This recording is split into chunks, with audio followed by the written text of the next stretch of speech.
Now welcome all. Good morning everybody. Last time हमने किया था colloidal solutions preparation and properties. Now properties में हमने in properties आज हम करेंगे properties में properties of colloidal solutions. Properties of colloidal solutions. Now, in properties, there are three types of properties. One is mechanical property. Mechanical property में पहला part जो हम mechanical property में करेंगे, that is Brownian moment, right? Brownian moment.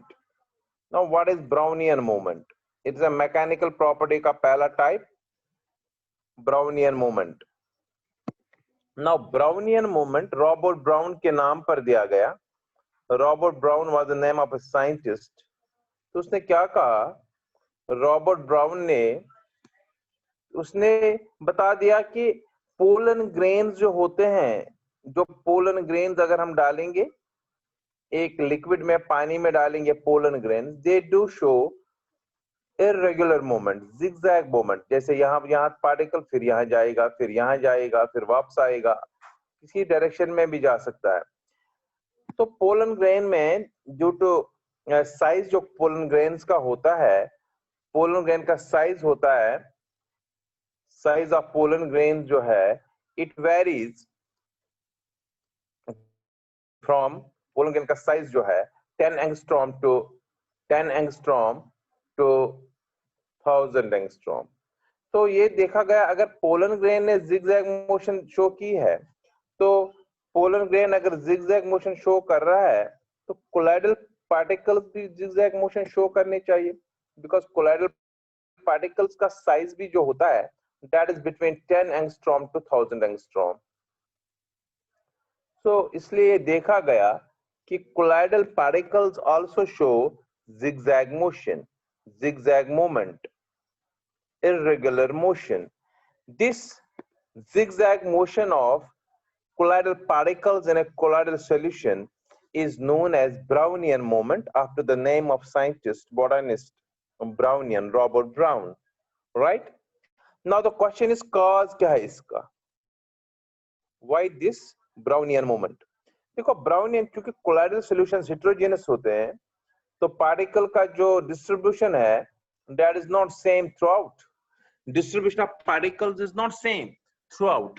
So each colloidal particle is surrounded by other colloidal particles, right? Each colloidal particle is surrounded by other colloidal particles, and if let us take this a colloidal particle, it is being attacked, it is being collided, it is being struck by other colloidal particles, not uniformly, in non-uniform way. So यहाँ से जब inside से जब collisions आ रहे हैं, तो it will move towards this end. Resultant force जहाँ की तरफ होगा, सपोज यहाँ से पार्टिकल्स इसको आ रहे हैं, तो ये इसको यहाँ तक पहुंचा देते हैं. So why this Brownian movement?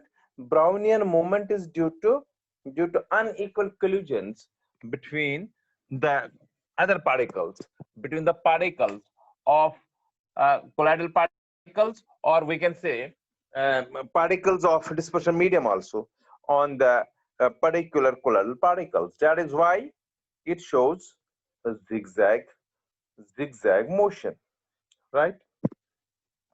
Now this was Brownian moment.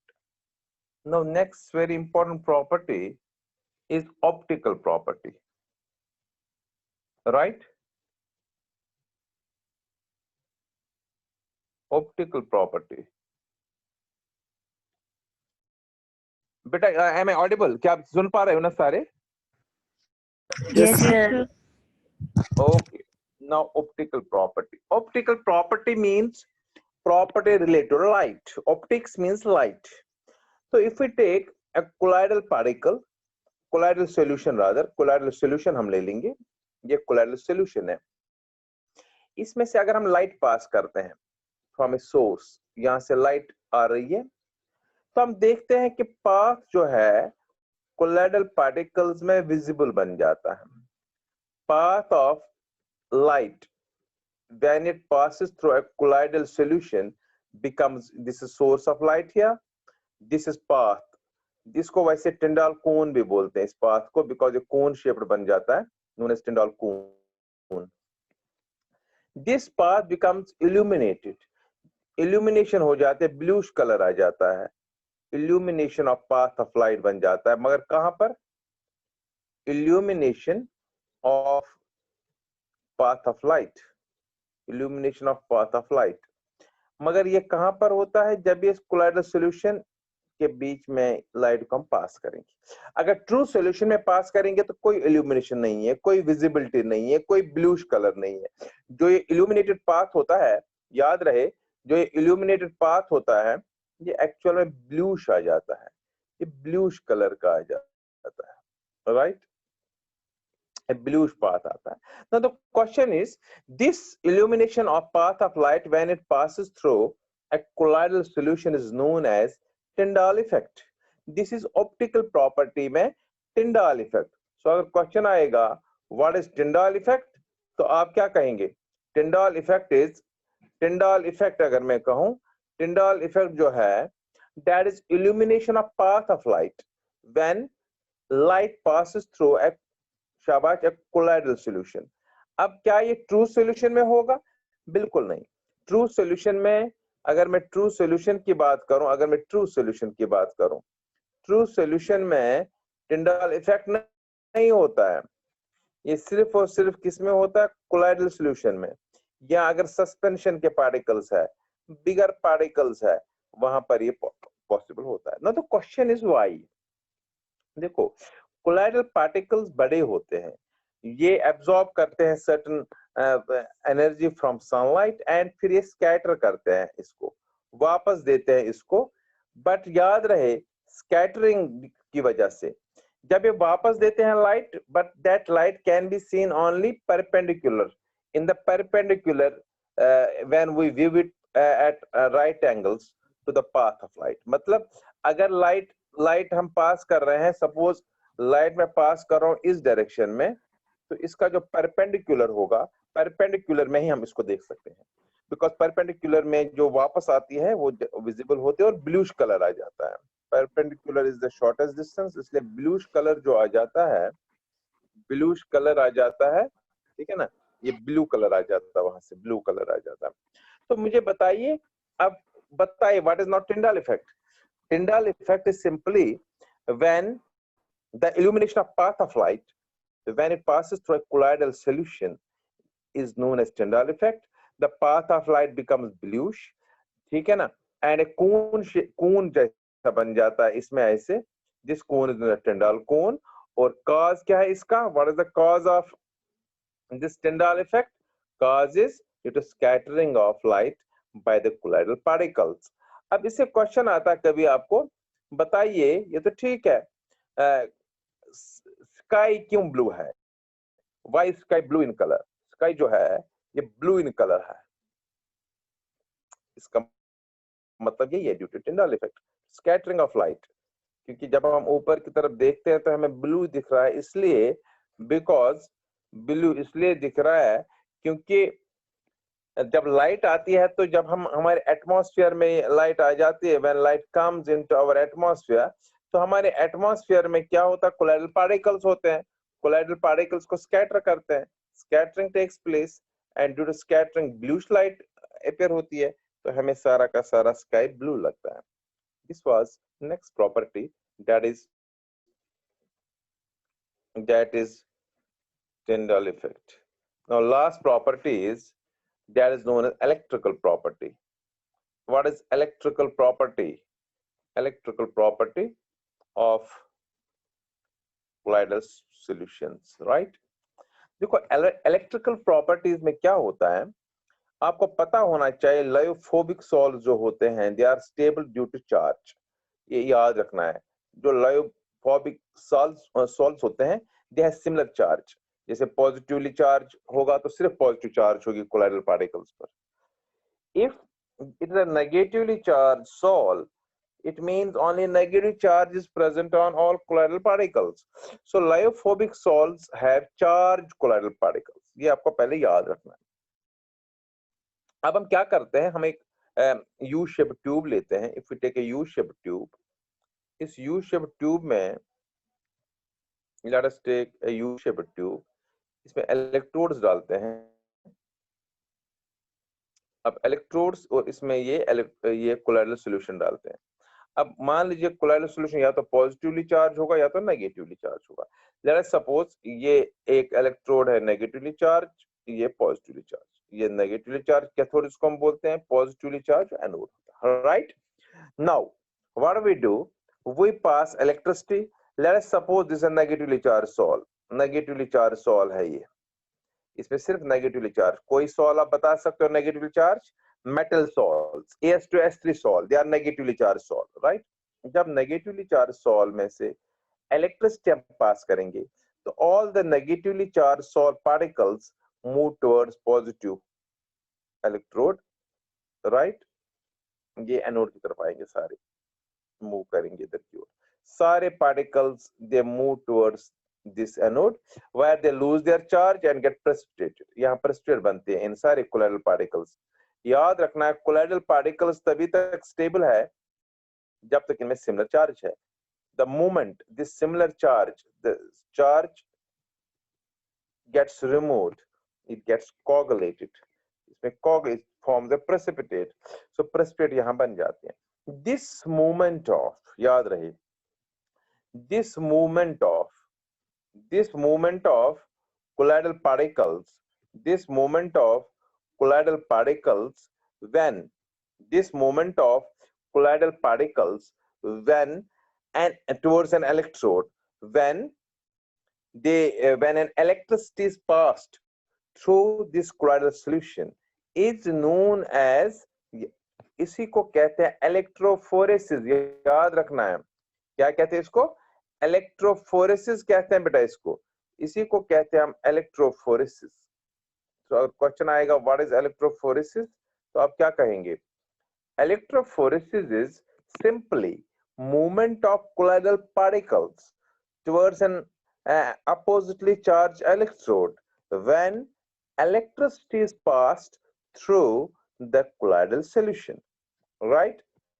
अब याद रखना है आपको, अगर ये इलेक्ट्रिसिटी हम पास, अगर मूवमेंट हो रहा है पॉजिटिव की तरफ, एनोड की तरफ, इसको एनाफोरेसिस बोलते हैं। When movement of colloidal particles takes place towards anode, we call it anaphoresis. So what is anaphoresis?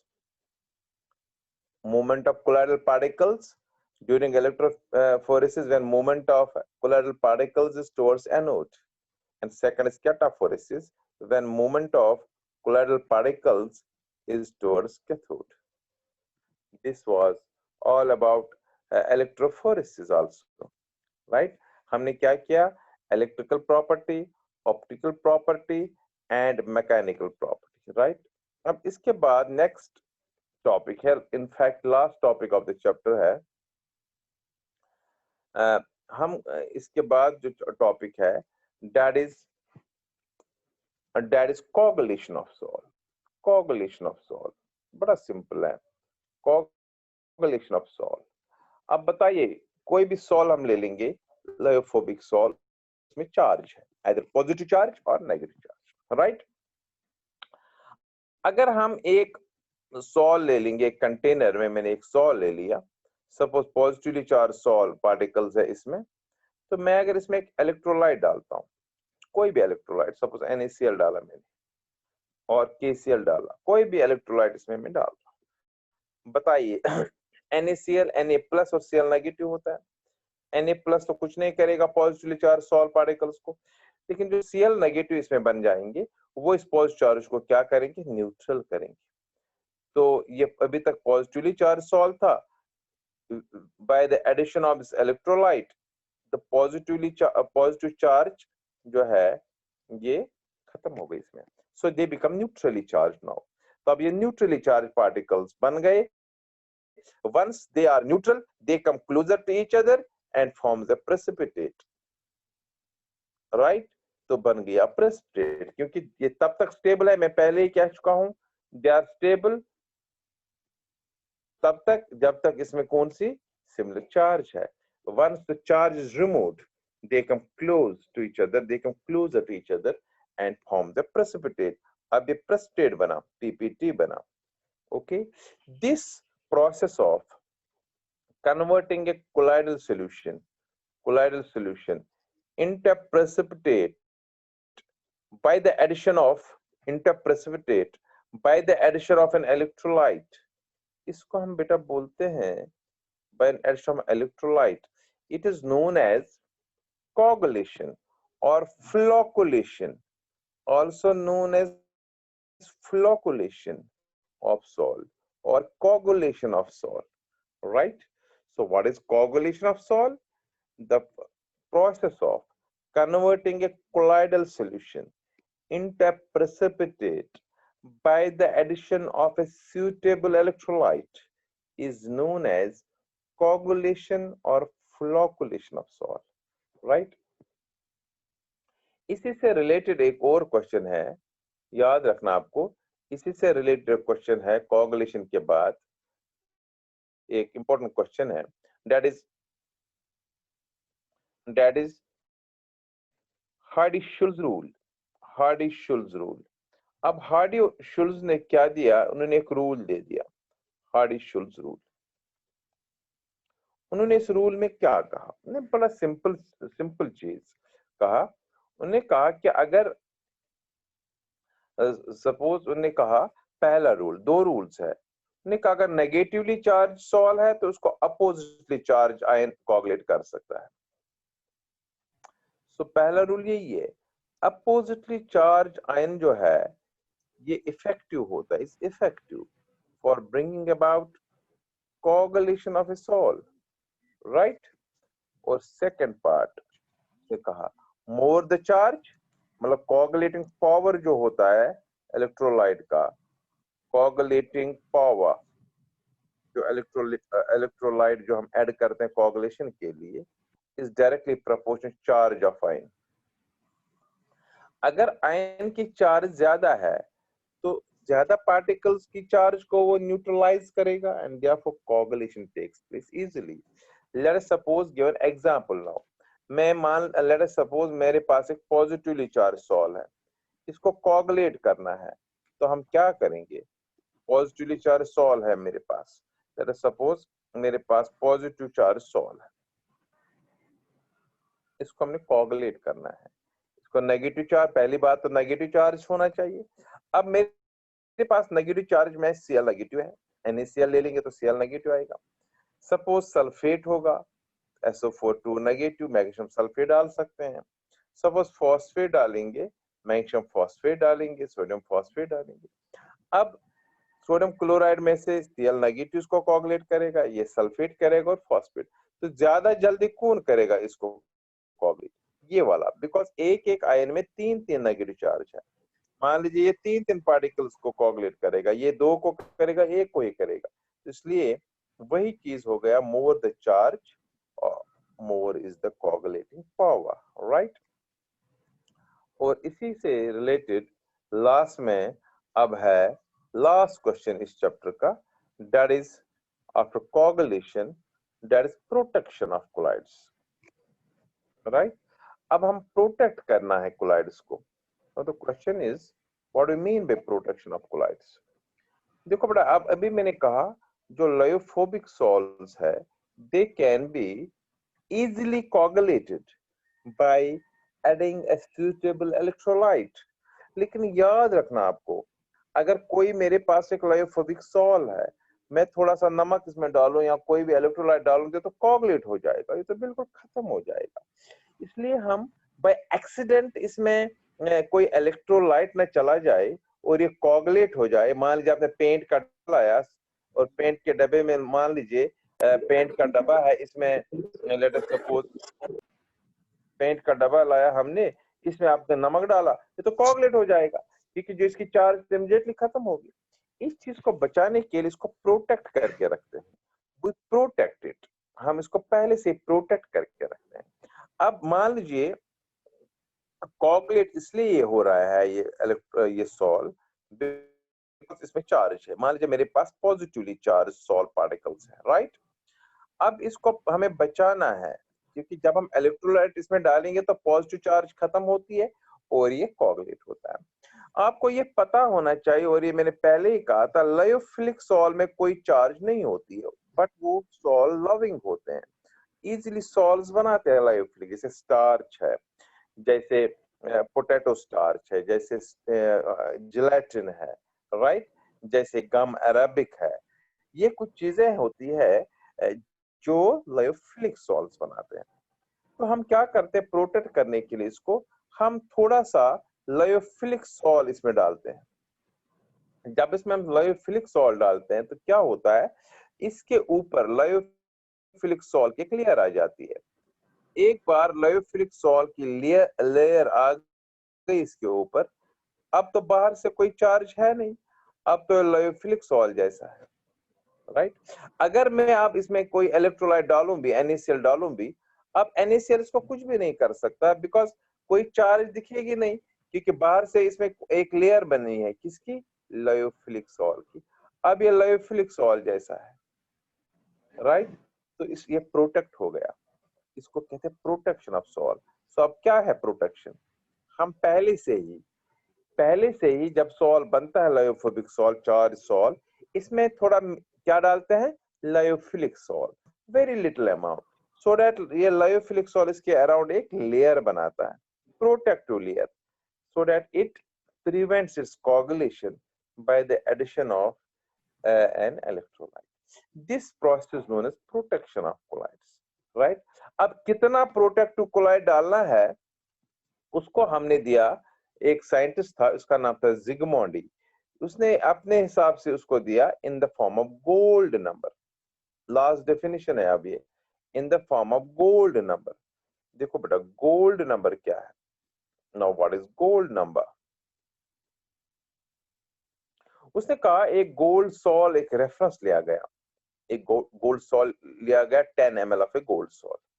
कितना ml, 10 ml गोल्ड सॉल जो होता है ये लायोफोबिक सॉल होता है, नेगेटिवली चार्ज सॉल होता है, ब्रिडिक्स आर्क मेथड से बनाते हैं, राइट। अगर इसमें हम कोई यहाँ पर प्रोटेक्टिव कोलाइड अभी बताया मैंने, लायोफिलिक सॉल होता है, प्रोटेक्टिव कोलाइड जिलेटिन डालेंगे, स्टार्च डालेंगे, पहले से ही मिलीग्राम में डालेंगे, इन मिलीग्राम्स में थोड़ा सा डाल के रखेंगे, so that it is protected from coagulation by the addition of 1 ml of 10% NaCl solution. ये रेफरेंस है, आपको 10% नमक वाला सॉल्यूशन बनाना है, 10% वाला, मतलब 100 ग्राम में 10 ग्राम होने चाहिए नमक, राइट। तो ऐसा सॉल्यूशन का एक ड्रॉप इसमें अगर हम डालते तो ये कोगुलेट इसको करता नॉर्मली, लेकिन पहले से ही हमने मिनिमम अमाउंट प्रोटेक्टिव कोलाइड का इसका डाल के रखा है, सो दैट जब इसमें हम 1 ml ऑफ 10% NaCl सॉल्यूशन डालते हैं ये कोगुलेट नहीं हो रहा है, तो इसको प्रोटेक्शन हुई है। कितना ml हमने डाला, कितना ml हमने डाला यहाँ पर, मिलीग्राम हमने डाला प्रोटेक्टिव कोलाइड, वो इस प्रोटेक्टिव कोलाइड का गोल्ड नंबर कहलाता है। तो गोल्ड नंबर क्या है, अब it is the minimum amount of protective colloid in milligrams which is previously added to 10 ml of gold salt in order to prevent its shabash coagulation by the addition of 1 ml of 10% NaCl solution, right। इसको आज पढ़ लीजिएगा। This was all for the day. Hopefully आपने समझ लिया, इस chapter को पूरा रिवाइज कर लीजिए। Thank you. God bless you. God bless you all. Thank you, sir.